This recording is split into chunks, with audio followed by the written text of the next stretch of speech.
강의하게 된 성균관대학교 권용혜입니다. 네, 아마 지금 대학원에 입학한 외국인 학생들은 대학원을 졸업할 때까지 이제 논문을 쓰는 것을 목표로 하고 있을 겁니다. 그렇다면 여러분들이 써야 하는 학위 논문이란 무엇인지, 그걸 어떻게 써야 하는지에 대해서 많이 궁금해 할 것 같습니다. 자, 그것에 대해서 오늘 조금 살펴보도록 하겠습니다. 네. 자, 목차를 보시면 이러한 내용으로 오늘 여러분들께 제가 강의를 진행하겠습니다. 먼저 학위 논문을 이해해야 하겠죠.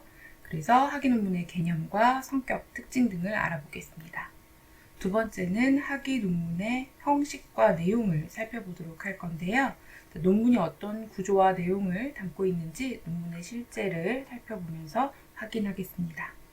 그리고 여러분이 논문을 직접 작성하려면 형식을 갖추어야 하는데 그런 형식이 어떤 것인지 살펴보고 참고 문헌을 어떻게 작성할 것인지도 함께 살펴보겠습니다. 자, 그리고 우리가 논문을 쓴다고 하면 어떤 과정을 거쳐야 하는지를 살펴보고 마지막으로 논문 작성을 위해서 필요한 문형들이 있다면 어떤 것들이 있는지 조금 더 살펴보도록 하겠습니다. 그리고 여러분들이 논문을 쓰기 위해서 알면 좋은 몇 가지 팁에 대해서 말씀드리도록 하겠습니다. 자, 그러면 첫 번째 학위 논문 이해하기부터 보지요. 자, 일단 학위 논문이 무엇인지 여러분이 알고 있겠지만 조금 더 정확하게 그 의미를 생각해 보면 좋겠습니다. 자, 여러분, 논문이 무엇인지를 먼저 생각해야 할 것 같습니다. 논문이라는 것을 우리 표준국어 대사전에서 찾아보면 이렇게 정의되어 있습니다. 자, 어떤 것에 관하여 체계적으로 자기 의견이나 주장을 적은 글. 여기서 보게 되면 의견이나 주장이라는 내용이 나오죠. 자, 그것은 연구자가 개인적으로 중요하다고 생각하는 것, 그것이 무엇인지를 나타내는 것일 것입니다.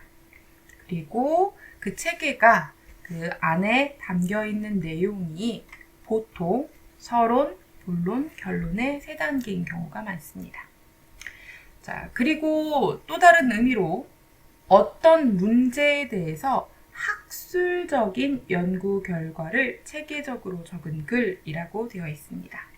자, 여러분, 자신의 의견이나 주장인 것은 좋은데 이것이 논문으로서의 의미가 있으려면 학술적이어야 할 것입니다. 여러분은 대학원에 학업을 하기 위해서 온 것이죠. 자, 공부, 어떤 주제에 대해서 전문적인 지식을 쌓고 학술적인 성과를 이루기 위해서 대학원에 진학했을 거예요.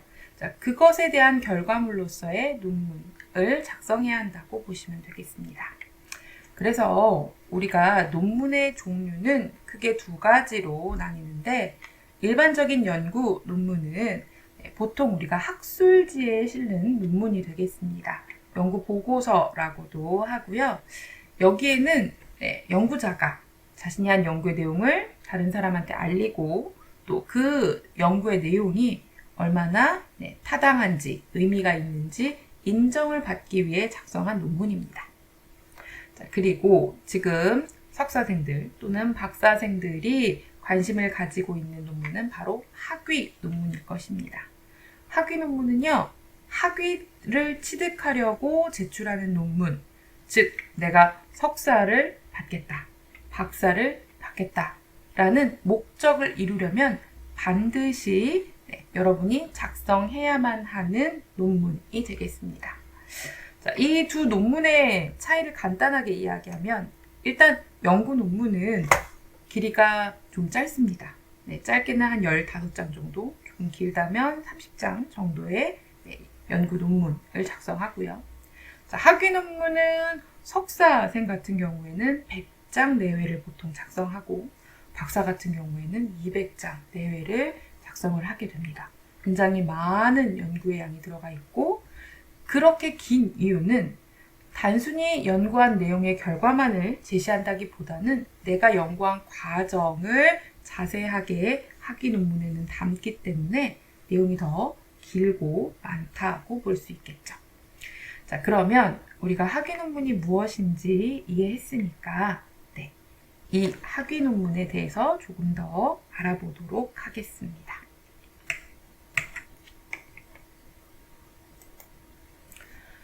자, 학위 논문의 성격과 특징. 자, 일단 학위 논문을 떠나서 모든 논문은 독창성과 신뢰성과 명료성과 통일성을 가져야 한다고 합니다. 독창성은 이 연구의 주제가 다른 사람이 한 연구와 달리 내가 생각해낸 아이디어로 만들어진 창의적인 연구 문제인가 하는 점입니다. 자, 그리고 신뢰성은 여러분이 연구한 내용이 얼마나 믿을 수 있느냐에 대한 것입니다.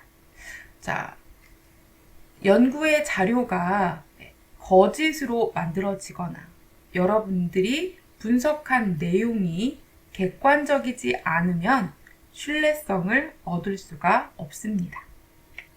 자, 명료성은 여러분이 전달하려고 하는 내용이 분명해야 한다는 의미입니다.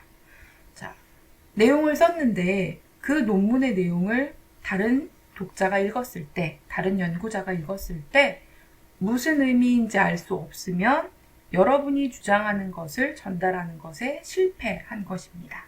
그래서 그 내용이 명확해야 합니다. 마지막으로 통일성은 하나의 큰 연구 주제에 대해서 처음부터 끝까지 이어지는 통일된 내용을 가지고 있어야 합니다. 앞에 서론 부분에서 하는 이야기와 본론에서 하는 이야기, 결론에서 하는 이야기가 서로 관계가 없이 떨어져 있다면 그것은 논문으로서의 가치를 가지기가 어렵겠습니다. 자, 우리가 이렇게 논문이 갖춰야 할 조건을 보고 나서 조금 더 생각을 해보면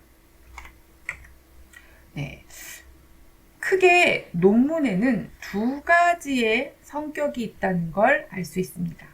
바로 주관성과 객관성입니다. 자, 주관성이라는 건 연구자 개인의 의견, 주장에 대한 이야기를 하는 것입니다. 앞서 살펴본 독창성과 관계가 있는데요. 자, 내가 어떠한 새로운 연구 주제로 접근할 것이냐. 그래서 이 연구 주제를 통해서 전달하고 싶은 내용, 주장하고 싶은 내용이 무엇이냐는 건 주관성하고 관계가 있습니다. 자, 여기서 더 고민해 봐야 될 것이 연구의 윤리성입니다. 자, 주관성과 윤리성, 무엇이 연결이 되어 있는 걸까요?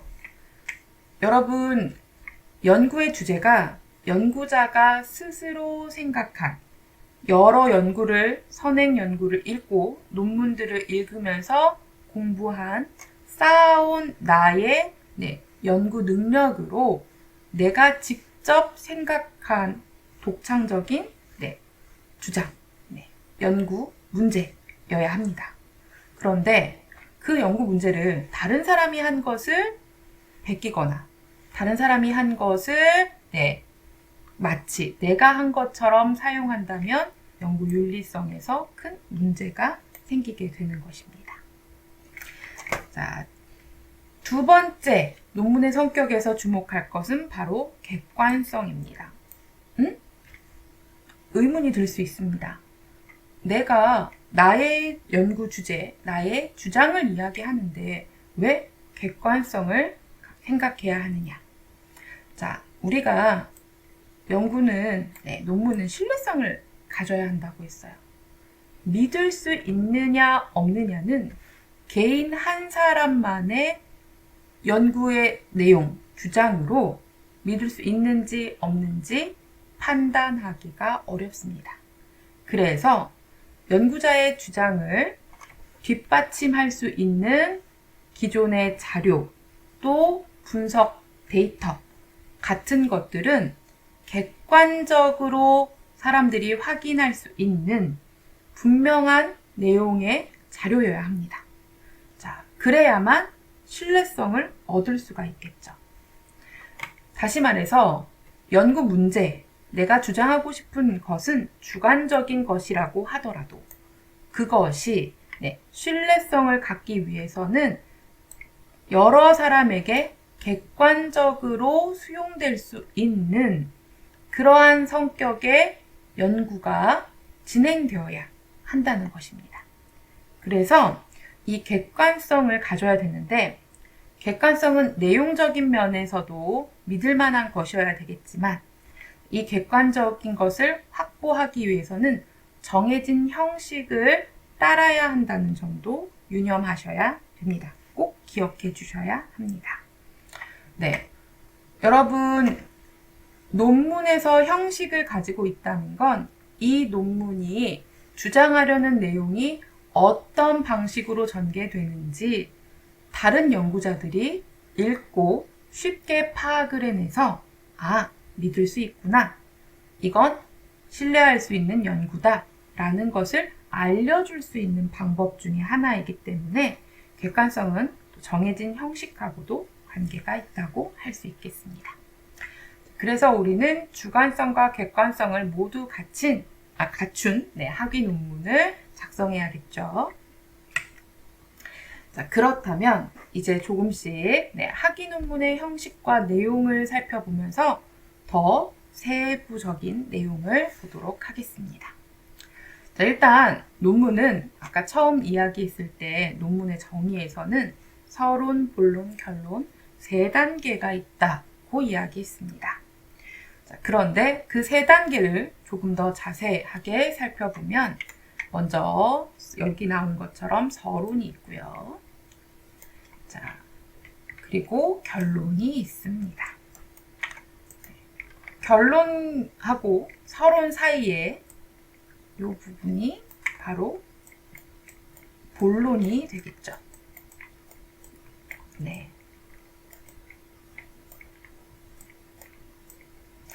자, 본론은 조금 내용을 세부적으로 나누어서 살펴볼 수가 있는데요. 하나씩 자세하게 보겠습니다. 먼저 서론부터 보죠. 서론은 논문을 시작합니다. 시작하는 단계니까 이 논문을 왜 쓰게 됐는지, 이 연구 주제를 내가 왜 선택했는지를 소개하고 알려야겠죠. 그것이 바로 이 연구의 목적 또는 필요성입니다. 내가 이 연구를 해서 무엇을 얻으려고 하는지, 그래서 이 논문은 쓸 수밖에 없는 의미가 있는 필요한 논문이라는 이야기를 해야 합니다.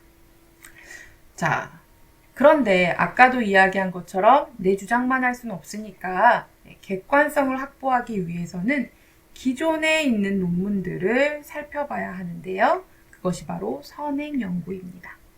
자, 내가 연구하고 있는 내용과 관계 있는 앞선 연구들을 읽고 그 연구가 어떻게 지금까지 이루어졌는지 확인하는 내용이 담겨 있습니다.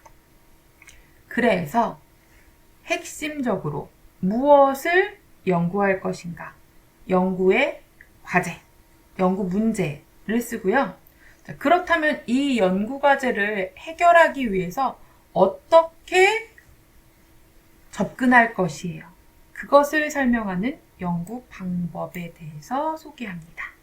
자, 이러한 내용이 서론에 담겨 있습니다. 자, 그럼 본론으로 들어가 보겠습니다. 자, 본론은 먼저 이론적 배경을 살펴봐야 합니다.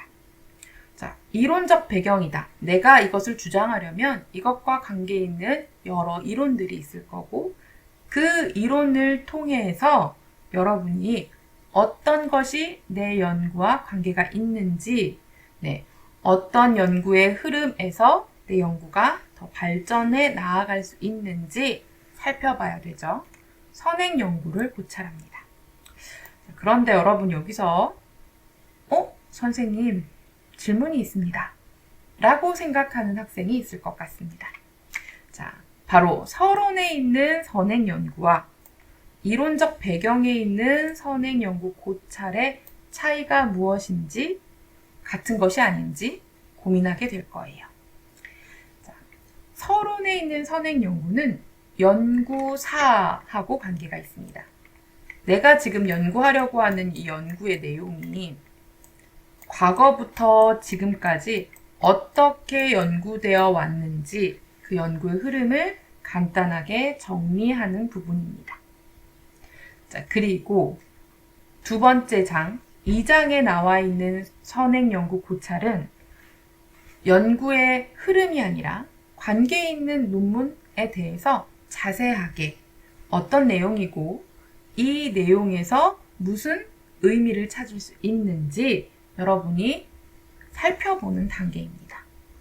선행 연구 고찰은 한두 편의 논문이 아니라 적게는 수십 편, 많게는 수백 편의 논문들을 여러분이 읽고 그 중에서 내 연구 주제, 내가 주장하고 싶은 내용이랑 관계 있는 것들에 대해서 살펴보고 적어야 됩니다. 그러면 선행 연구를 고찰하면 내가 연구하려고 하는 대상이 정확해지겠죠. 예를 들어서 여러분이 외국인 학생들의 발음에 대해서 이야기를 한다고 하면 발음 교육과 관계된 여러 논문을 볼 수 있어요. 그 발음 교육 중에서도 여러분이 음운 현상과 관계가 있는 우리가 유음 하나, 비음 하나 이런 음운 현상을 공부하게 되는데 그런 것과 관계 있는 것들을 이렇게 범위를 좀 줄여볼 수가 있겠죠.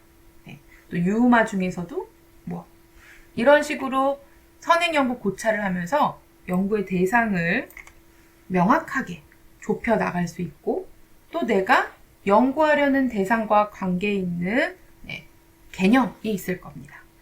그런 개념들이 사실 연구자마다 조금 다를 수 있기 때문에 어떤 개념이 내가 주장하는 내용, 내가 연구하는 내용과 더 가깝고 더 설득력이 있는지를 살펴보는 것.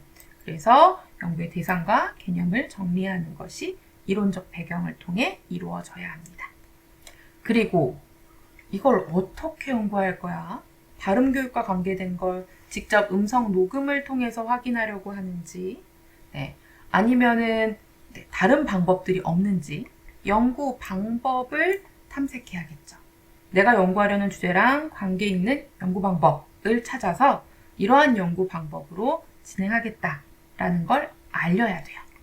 이렇게 연구 방법을 탐색했으니까 지금 이야기한 것처럼 3장에서는 이런 걸 연구를 하고 살펴봐서 내가 그 결과 나는 무엇을 연구할 건지 그 대상을 좁혔고 대상이나 범위가 되겠죠. 또 어떤 방법으로 연구할 것인지 연구 방법, 방법론이 있다면 연구 방법론을 선택할 것이고요.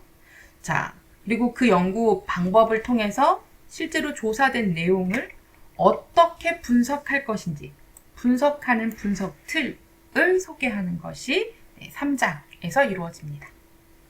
자, 그리고 여러분이 꼭 기억해야 되는데 이건 직접적으로 논문에 들어가지 않지만 진짜 중요한 거 4장에 있는 연구 수행입니다. 무슨 의미일까요?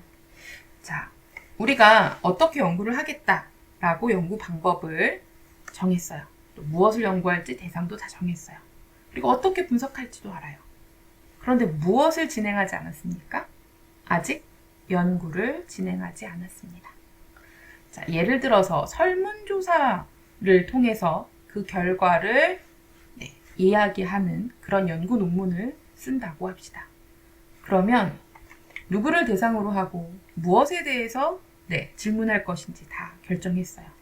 그리고 이 설문조사 방법도 FGI, 그러니까 소수 그룹으로 해서 집중 설문조사를 할 건지 아니면은 정말 많은 사람들에게 대량의 양으로 설문조사를 할 건지 네. 그리고 그걸 분석하는 틀은 어떠한 방법을 이용할 건지 다 정했어요. 네. 그러면 뭐 해야 돼요? 설문조사 해야죠. 그죠? 연구 수행은 바로 그것입니다. 내가 어떤 것을 조사를 하는 걸 실제로 수행을 해야 되죠. 자, 그런데 이 연구 수행의 단계는 직접적으로 그 내용이 모두 논문에 들어가지는 않습니다. 이거는 중간 과정으로 연구자가 연구의 결과, 내가 주장한 그 문제에 대해서, 연구 문제에 대해서 그 결과를 쓰기 앞서 진짜로 진행해야 하는 연구 내용입니다. 자, 이렇게 연구를 수행합니다. 그러면 뭐가 나올까요? 연구 결과가 나오겠죠. 자, 이 연구 결과는 아까 설문조사처럼 1번에 누가 몇 %로 대답했다는 단순 결과뿐만 아니라 그 내용의 의미를 분석하는 것까지 포함되어야 됩니다. 그래야만 이 분석 내용을 통해서 어떤 것이 의미가 있는지, 또 우리가 무엇을 중요하게 생각해야 되는지 논의할 수가 있겠죠. 즉, 연구자, 여러분이 연구자가 될 텐데 그 연구자가 핵심적으로 이야기하고 싶은 내용들을 연구 결과를 통해서 말해야 합니다. 자, 여기까지가 본론입니다. 그리고 마지막, 지금까지 살펴본 연구의 내용과 연구 결과에 대해서 정리해야 하는 것이 바로 결론 단계입니다.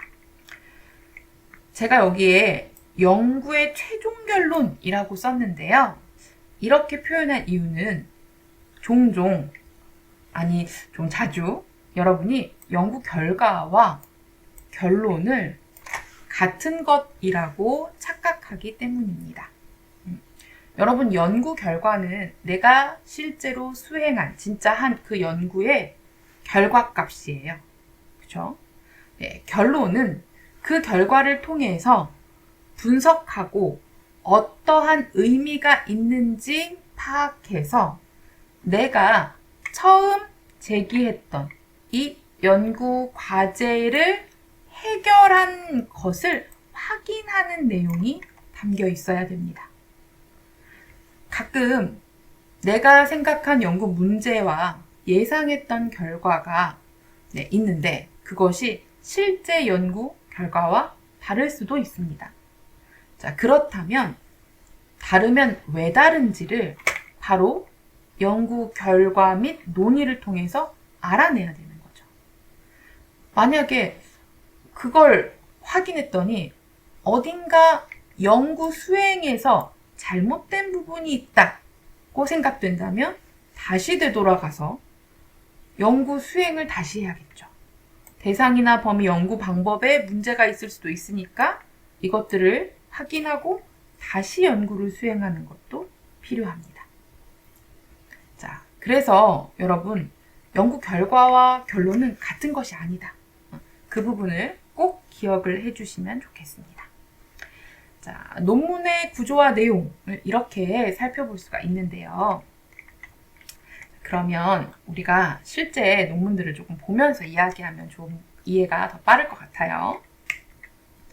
자, 우리 논문의 실제입니다. 여러분들의 선배가 쓴 논문이에요. 자, 여기 보면은 제가 이야기한 것처럼 순서가 되어 있습니다. 서론, 이론적 배경, 연구 방법, 연구 결과 및 논의, 결론. 서론, 이론적 배경, 연구 방법. 자, 연구 결과는 본인이 연구 주제로 삼은 내용에 대해서 이야기한 거죠. 그러니까 이건 제목은 연구 주제에 맞게 충분히 바꿀 수 있습니다. 그리고 마지막에 결론이 있죠. 자, 여러분 여기도 보시면 논의라고 되어 있어요. 내가 연구 주제를 한 것에 대해서 어떻게 되어 있는지 논의하는 거죠. 그리고 여기도 결과를, 연구를 진행을 하고 연구 절차가 있죠. 여기 사이에는 연구 수행을 하게 됩니다. 그리고 수행을 한 그 결과를 분석하고 네, 여기도 분석하고. 그래서 양상, 이 연구 주제에 따르면 네, 전략 양상을 파악하는 것이니까 이런 양상을 파악해서 네, 논의를 할 수 있게 되고 최종적으로 네, 어떤 방향으로 연구를 하는 게 좋겠다, 교육을 하는 게 좋겠다라고 제안까지 하네요. 자, 그렇다면 이 연구에서 연구한 결과를 핵심적으로 이야기하는 부분은 결론인 5장이 아니라 바로 4장입니다. 그리고 결론에서는 지금까지 한 이 연구의 내용들을 다시 한번 정리하고 내가 결과로 얻은 내용을 강조하는 내용으로 진행이 됩니다. 그리고 여러분이 여러 선행 논문을 읽었을 테니까 그 선행 논문에 대한 참고 문헌이 있고요. 초록이 담겨 있어야 됩니다. 여기는 영문 초록이 목차에는 실려 있는데요. 자, 실제로 우리가 논문을 보면 네. 자, 여기 나와 있는 것처럼 네, 목차 구성들이 있고요. 자, 제가 확인을 시켜드리고 싶었던 내용은 바로 이 부분인데요. 이거는 목차, 지금 저하고 살펴본 거고요. 네, 목차에도 사실은 내용에 대한 목차도 있지만 표가 들어갑니다. 그렇다면 표목차가 있어야 되고 그림이 있다면 그림 목차도 넣어야 합니다. 자, 그리고 이것 바로 논문 요약에 대한 것도 여러분이 생각하셔야 됩니다. 자, 아까 제가 초록이라고 했는데요. 목차에는 우리 논문의 가장 마지막에 있는 영문 초록에 대한 것만 여기 나와 있죠. 영문 초록에 대한 것만 담겨져 있지만 실제로 여러분이 논문을 작성해서 제출할 때는 서론 앞에 국문 초록을 써야 하는 거죠. 그러면 초록이 뭔지 이야기를 해볼까요? 자, 다시 페이지로 돌아가서 보도록 하겠습니다. 네. 자, 초록이라는 것이 있는데요. 초록은 연구 내용을 가장 요약적으로 정리한 것입니다. 여러분이 논문을 쓰면 거기서 끝이 아니라 여러분의 논문을 읽고 다른 논문을 쓰려고 하는 또 다른 새로운 연구자가 있을 거예요. 그 연구자가 여러분의 논문을 찾아서 읽습니다. 그럴 때 그 연구자가 내가 쓰려고 하는 연구랑 관계가 있는 논문일까? 아닐까를 논문을 모두 다 읽으면서 파악하기에는 시간이 부족해요. 많은 논문을 읽어야 하니까. 그러면 초록을 읽습니다. 아, 이 사람은 이런 주제로 썼구나. 이러한 내용을 다뤘구나. 그래서 이러한 결론을 얻었구나.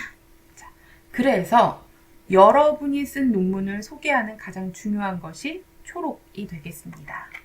자, 서론의 앞에 국문 초록도 들어간다는 것, 그리고 뒤에 영문 초록이 있다는 것, 그리고 초록은 전체 이 논문을 소개하는 요약의 글이라는 것을 기억해 주십시오. 자, 석사 논문뿐만 아니라 박사 논문에서도 보면은 목차를 보면 서론이 있습니다.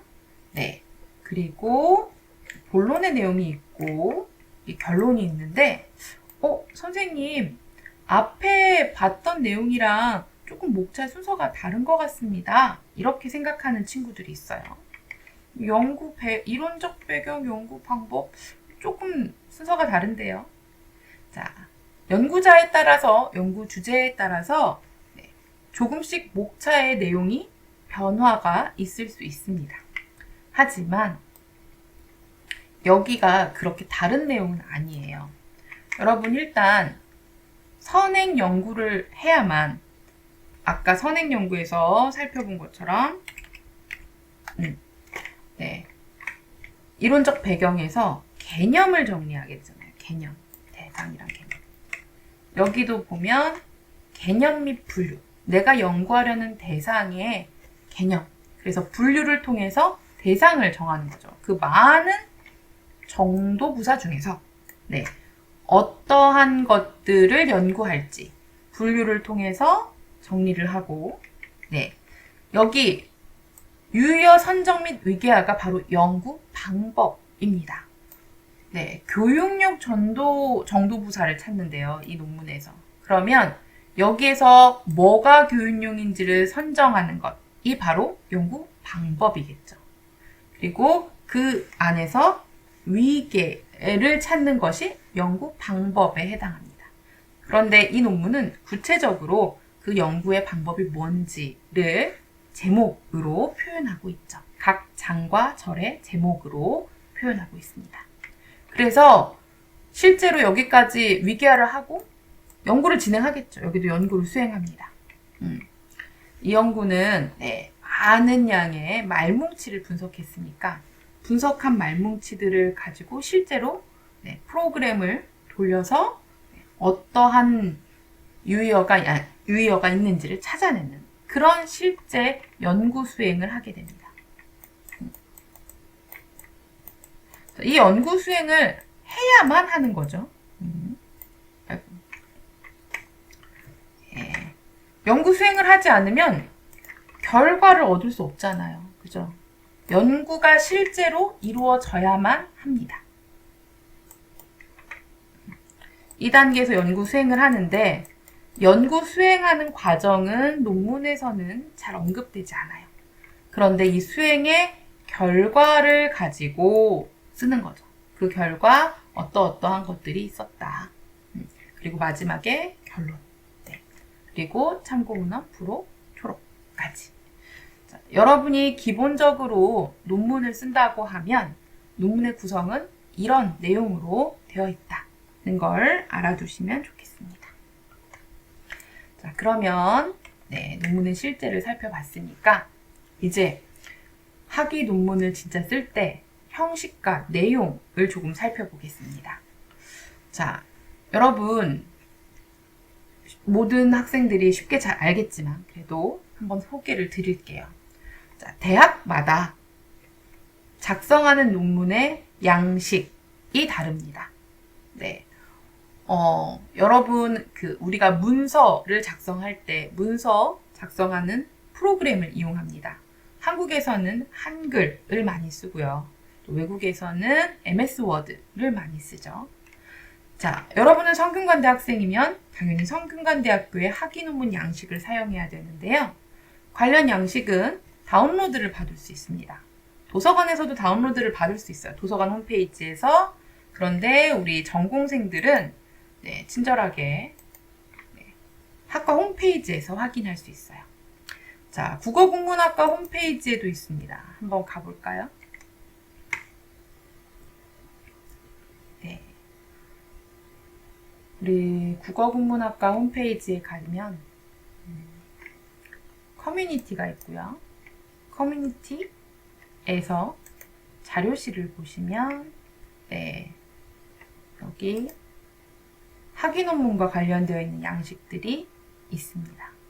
제가 그걸 보여드리는 이유가 뭐냐면 국어국문과에는 석사, 박사에 대한 양식들이 다 있어요. 이 양식을 여러분이 다운로드해서 보시면 안에 석사일 때, 박사일 때를 다 볼 수 있게 해두었습니다. 자, 그런데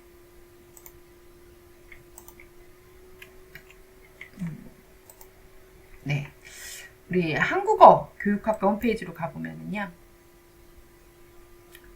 자, 이것도 똑같이 커뮤니티의 자료실에 들어가시면 네, 여기 논문, 네, 양식과 관련되어 있는 것들이 나와 있는데요.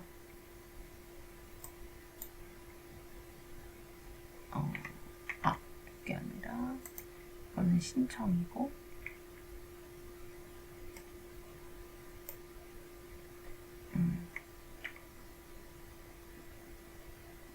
자, 여기 보시면 일반대학원 석사 학위 논문 양식이 있습니다. 자, 여기에는 워드 프로그램을 이용한 양식이 있어요. 자, 아마 박사인 친구들은 한국어 교육학과에서는 네, 국어 국문까지를 가야 또 박사까지 논문을 쓰게 되니까 국어 국문학과에 있는 양식을 다운로드 받으실 거고, 한국어 교육학과에서 지금 석사로 공부하고 있는 학생들은 한국어 교육학과에서 양식을 다운로드 받으시는데, 그때는 여러분한테 익숙한 워드 프로그램을 사용하셔도 좋습니다. 사실 한국에 있으면 한글 프로그램을 이용하는 게 좋지만 또 이게 어려울 수도 있잖아요. 그러니까 자신이 선택하셔서 다운로드 받고 그 양식에 맞춰서 써주십시오. 자, 우리 양식은 내용이 그렇게 어렵지 않으니까, 시간이 부족하니까 여러분이 직접 살펴보는 걸로 하겠습니다. 그러면 어떤 양식이 어디에서 다운로드 받을 수 있는지 확인했어요. 그러면 제가 참고문헌 작성하는 것에 대해서 조금 말씀을 드리겠습니다. 연구를 할 때는 여러 선의 논문을 읽습니다. 그런데 그 논문들의 내용을 내가 무엇을 읽었다, 어떤 내용이 있다 라는 걸 알려야 합니다. 다른 사람이 연구한 내용을 그냥 내 마음대로 쓰면 안 되죠. 연구윤리에 어긋납니다. 자, 그래서 참고문헌을 작성해야 하는데, 우리가 일반적으로 작성하는 방식은 이렇게 3가지 방식이 있는데요. APA 양식, 즉 언어학이나 관련되어 있는 이 양식을 좀 많이 사용하는 편이에요. 그래서 이걸 중심으로 이야기를 해드리면, 일단 전월명, 여러분 학회지인 거죠. 그리고 이름, 연구자의 이름, 연속 가능물, 우리가 학술지를 이야기를 하는 거죠. 그런 것들은 한국어는 진하게, 영어는 이탈릭 책, 기울여 쓰기라고 되어 있는데요. 이거는 여러분 나표라고 하죠. 우리가 책을 이렇게 표시하는 거, 이런 나표 같은 것을 이용해서 처리하셔도 됩니다. 한국어 같은 경우에 여러분들이 생각하셔야 되는 건 이런 거. 자, 한글은 가나다 순이고 영어는 알파벳 순으로 씁니다. 그런데 한국어 교육학 학생들은 한국어로 논문을 쓰는 거니까 기본적으로 한국의 저자의 논문을 먼저 쓰고 그 뒤에 외국 저자의 논문을 쓰면 됩니다. 자, 그런데 내가 연구하다 보면 내 연구와 같은 비슷한 주제의 연구를 여러 편 쓴 사람이 있어요. 자, 그런 연구자, 동일 저자가 있는데 그 사람의 논문을 1개가 아니라 2개, 3개 봤다.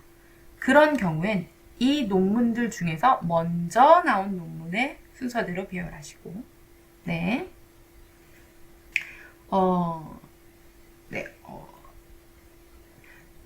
여기 잘못, 잠시.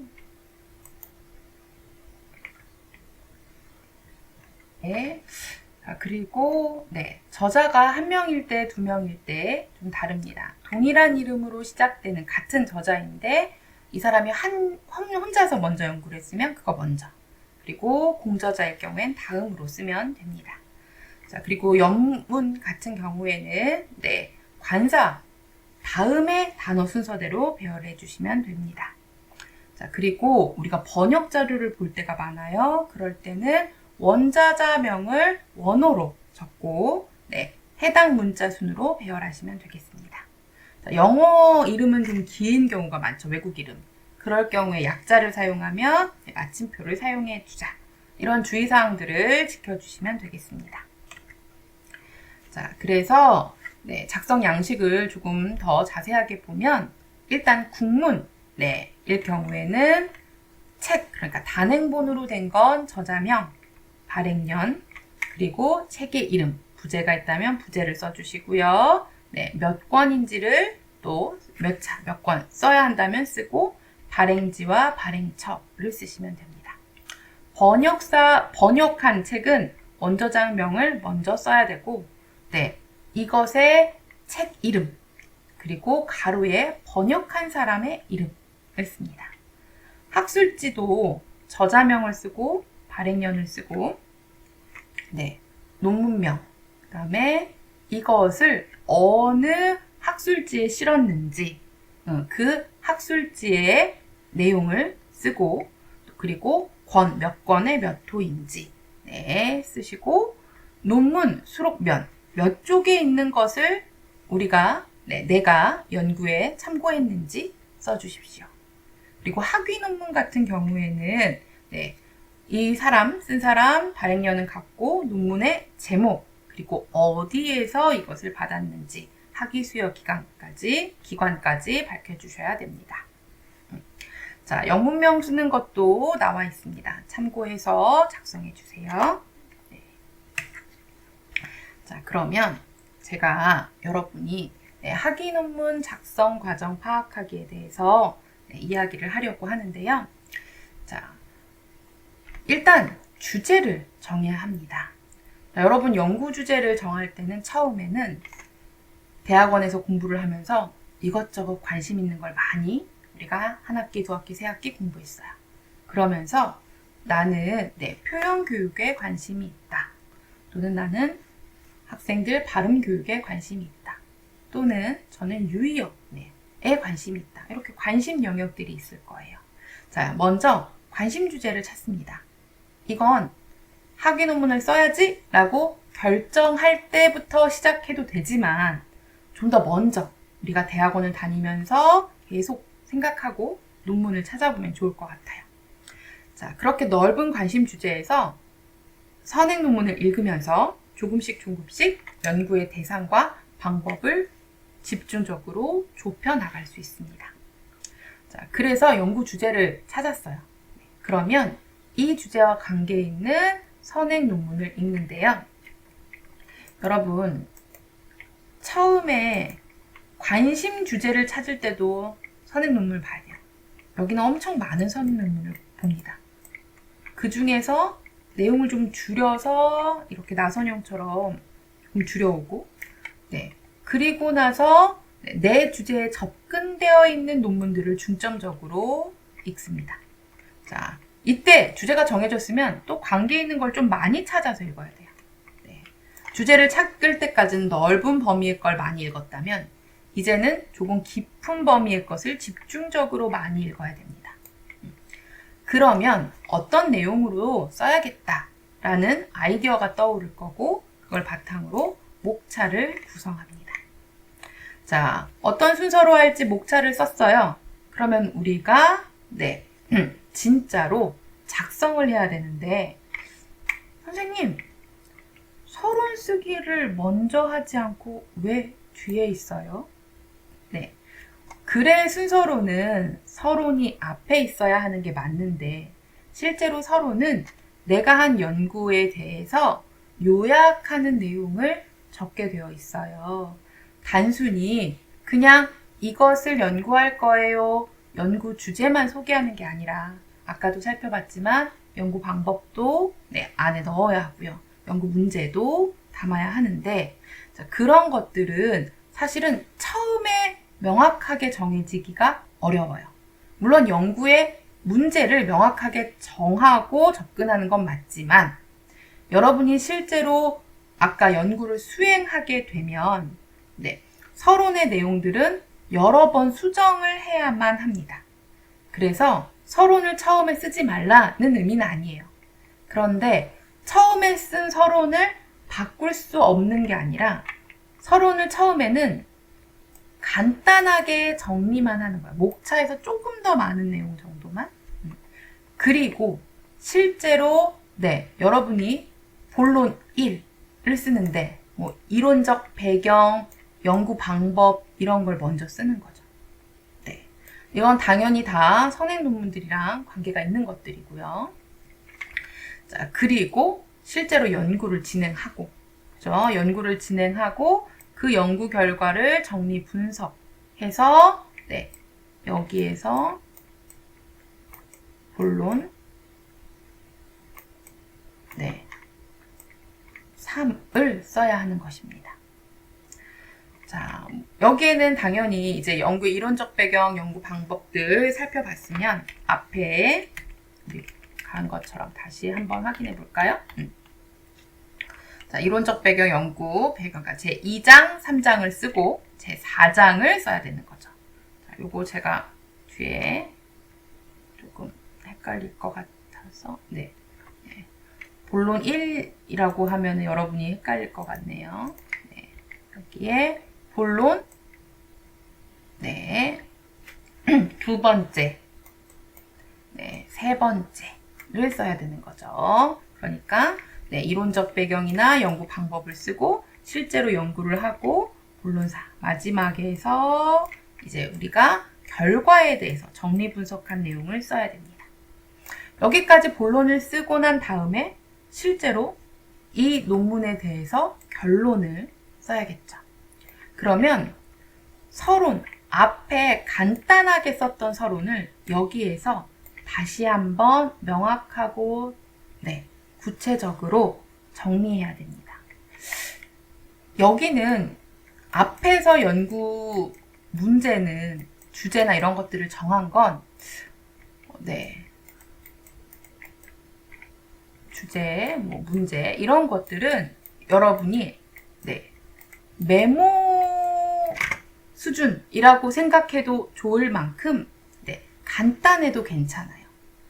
문제만 정확하게 확인할 수 있습니다. 내가 왜 이걸 쓰는지, 네, 연구의 필요성과 그 문제에 대해서 정확하게 마음속으로 계획하고 알고 있으면 그 내용을 자세하게 적는 것을 처음에 하지 않아도 됩니다. 네. 그 다음에 다 내용을 쓰고 서론을 정리하는 것도 여러분이 실제로 논문을 쓸 때는 유용한 방법이 되니까 그것을 기억해 주세요.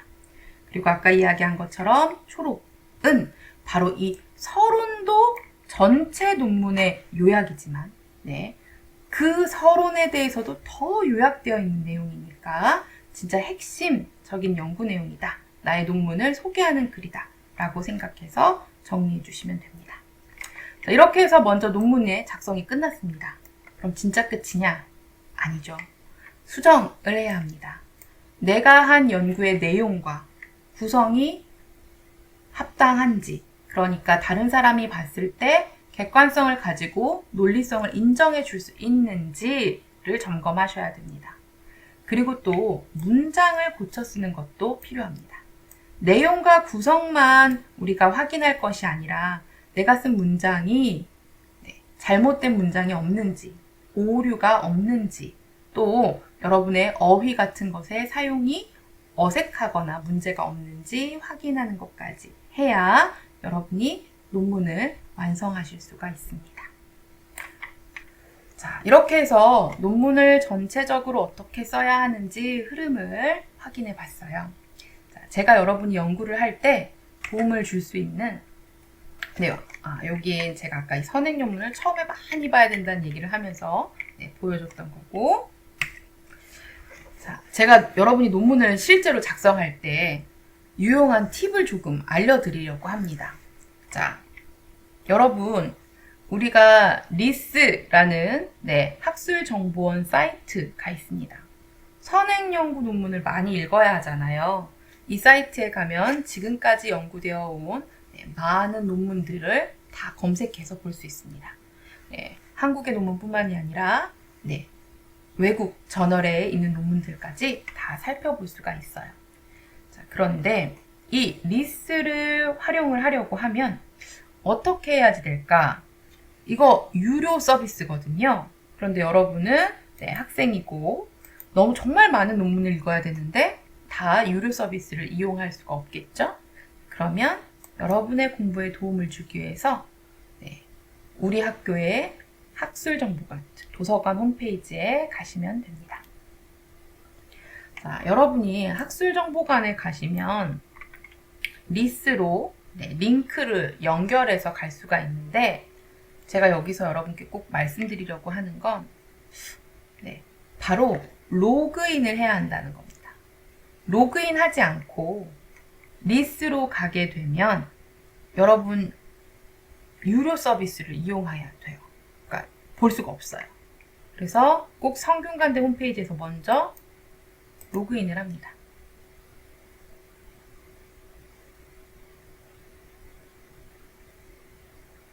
네, 로그인이 됐죠? 그리고 리스에 갑니다.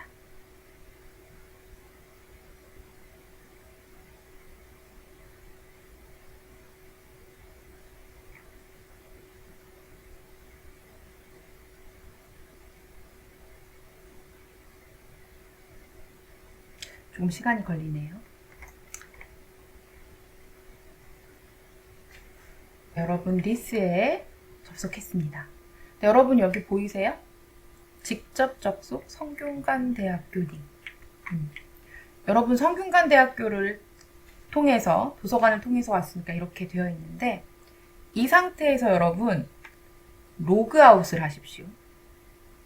학교에서 왔는데 왜 로그아웃? 도서관 링크로 들어와야 돼서 한 건데 로그아웃을 하고 먼저 여러분 개인 회원가입을 하셔야 돼요. 그리고 거기에 내가 소속을 쓸 수 있어요. 성균관대학 소속이라는 걸 가입할 때 넣고 그 후에 다시 로그인을 하면 로그아웃을 성균관대학교를 통해서 들어왔다가 다시 로그인을 하면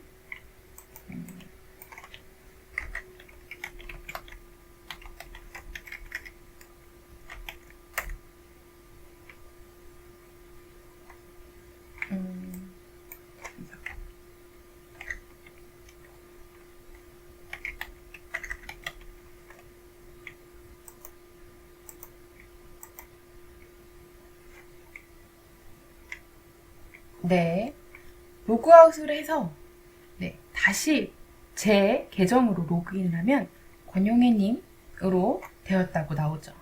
그리고 여기서 여러분이 원하는 논문을 찾아서 이제 읽으면 다 다운로드가 됩니다. 그러면은 제가 뭘 찾아볼까요?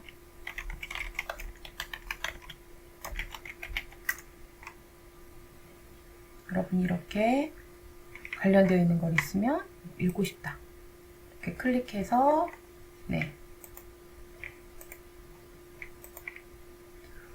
논문을 볼 수 있는 또 다른 사이트들이랑 연결이 되는데 다 저장을 해서 보는 게 가능합니다. 이렇게 로그아웃을 했다 다시 들어오면 좋은데 이렇게 하는 이유가 뭐냐? 바로 들어가면 마이리스 때문이에요. 자, 마이리스를 가시면은 내 책장이 있습니다. 제 책장을 보시면 제가 관련 있는 주제로 책장명을 만들어 놓고 거기에 관련되어 있는 논문들을 넣어 두었습니다. 자, 제가 이 체계 기능 언어학이라는 거에 관심이 있어서 여러 논문들을 읽고 여기에 모아뒀어요. 쭉 그러면 내가 관계 있는 주제별로 여러분이 책장을 만들 수 있죠. 그러면 논문 관련되어 있는 자료들을 모아서 볼 때 좋아요. 그리고 더 좋은 점은 이걸 선택하고 내보내기를 누릅니다. 그러면 이 책의 정보를 이메일이나 인쇄나 엑셀 저장 또는 일반 텍스트 저장으로 또 아까 소개했던 시카고가 좋은지 APA가 좋은지 이렇게 선택해서 여러분이 뒤에 참고문헌에 실은 논문의 리스트들을 자동으로 정리해 줍니다. 유용하죠? 물론 내가 하나하나 쳐서 관리하는 것도 필요한데 한 번에 많은 양의 논문들을 봤을 때 또 이것을 한번 어떤 목록이 있는지 살펴보고 싶을 수 있어요. 그러면 이렇게 내 서재를 이용할 수 있는데 문제는 아까 나의 이름으로 갔으니까 내 리스, 마이리스를 볼 수 있는 것이지 그냥 성균관대학교로 보면은 마이리스에 개인 내용을 넣을 수가 없죠. 왜냐하면 성균관대 학생들이 다 그 계정으로 들어오니까. 그래서 내 개인 책장을 관리하고 싶으면 꼭 학교 홈페이지를 통해서 로그인하고 리스로 들어와서 리스에서 개인 로그인을 다시 한번 진행을 해야 한다. 그러면 마이리스를 이용할 수 있고 이 안에 내가 관심을 가지고 있는 연구 주제 논문들을 내가 원하는 방식으로 정리해 둘 수 있다. 그것을 알아두면 여러분이 논문, 참고문헌 읽을 때 좀 더 도움이 될 것 같습니다. 활용법을 확인했으니까 다음으로 논문을 읽을 때 나만의 방법으로 논문의 내용을 좀 정리하는 걸 말씀을 드리고 싶어요. 자, 일단 저는 여러 논문을 읽으면 내가 쓰고 싶은 논문이랑 조금 더 관계가 있는 논문인지, 아니면 주제가 비슷하거나 관계 있진 않은데 형식이나 다른 내용 부분에서 참고할 때 쓸만한 논문인지 조금 구별하고 싶어요. 그래서 예를 들어서 저는 A, B, C 이렇게 논문을 나눴어요. 주제 관계가 높은 논문, 중간 정도, 낮은 정도의 논문입니다. 자, 그리고 주제 관여도가 없지만 참고할 논문으로 해서 제가 논문 관리했던 패드에 보시면 A 논문, B 논문, C 논문, 그 다음에 기타의 논문들 이런 식으로 이렇게 나눠서 분류를 해놨어요. 소분류를. 여러분도 논문을 읽을 때 그냥 많이 읽으면 나중에 찾아서 다시 읽기가 쉽지 않습니다. 그래서 그 논문들을 저장하는 폴더를 관리할 때 관계가 얼마나 있는지에 따라서 나누는 것도 도움이 돼요. 자, 그리고 읽은 논문을 정리하고 요약하는 것도 필요합니다. 아까 리스에서 이렇게 목록을 다운받을 수 있으면 그걸 엑셀로 다운받아서 그 옆에 간단한 내용을 정리하는 방식. 이건 연구하는 사람마다 좀 다르게 선택할 수 있을 것 같아요. 저도 어떤 논문을 쓸 때 간단하게 정리했던 걸 한번 보면 이렇게 리스트가 있죠. A형의 논문, 그 다음에도 세부적으로 제 기준에 따라서 나뉜 거.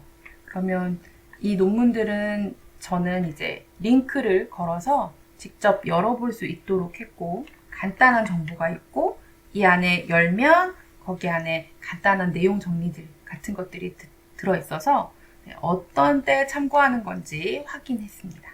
여러분도 이런 방식으로 좀 논문 작성할 때 도움이 되면 좋을 것 같아요. 진행을 하면.